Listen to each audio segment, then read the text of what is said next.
We have the finest intelligence services and the finest police services in the world.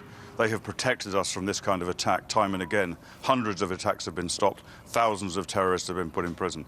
But the problem is there are 3,000 known jihadists on the streets of the UK today.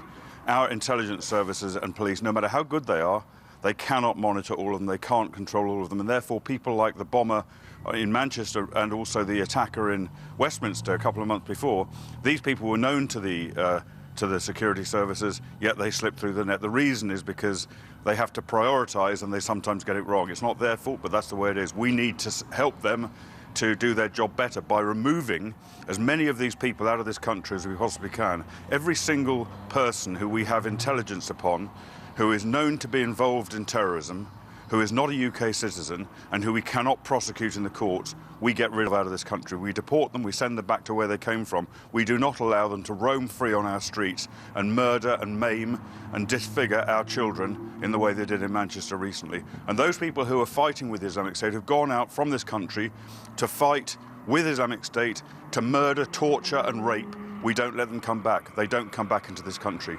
Those people who are British citizens, who, again, we can't get into court, we cannot prosecute because we don't have evidence that's adequate for a court, but we do have intelligence, we consider interning them in the UK without trial. The problem is, though, Sabra Abedi is British born. He's born in Manchester. Where would we deport him to? Well, we don't deport him if he's in this country. If he'd been in Syria, that man, as far as I know, he should not have come back to this country after he's been in Syria with the Islamic State. Well, we know. But let's assume he is in this country. It's not been confirmed he was in Syria. It was confirmed he was in Libya, which is where his parents came from. You see how complicated it becomes when we drill into the detail. That's the concern, isn't it?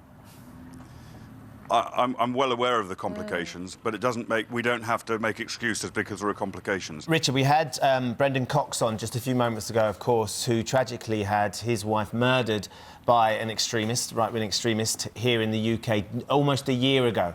And one of his really important points was the last thing we need now is to be divided by the terrorists. What they want is for this sort of action to take place. They want the 3,000 known people on that list to be rounded up and shipped off, interred without any sort of trial, just without any sort of judgment, just put away. That's exactly what they want, because it creates division and it creates divide, and that means it feeds into this trauma and this tension that exists between the factions at the moment. And lots of people talked about in Northern Ireland in 1971 when internment was used there with the troubles that we had.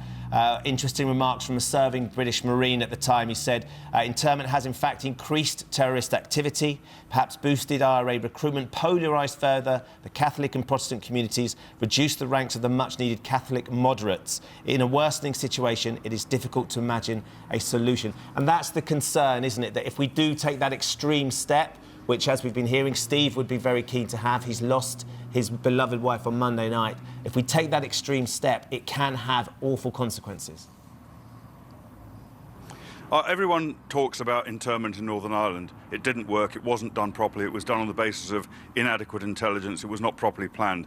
That is not a role model that we would use, the Northern Ireland internment, so we can, in my view, we can dismiss that. This is not going to cause division. How can this cause division? What we're talking about is, and it's not an extreme measure, what we're talking about is stopping people who we know from intelligence. The concern would be that some people would get caught up in it that perhaps weren't... Innocent people. Yeah, innocent, that perhaps weren't as guilty as they may seem, that there could be some intelligence on them that isn't particularly reliable intelligence.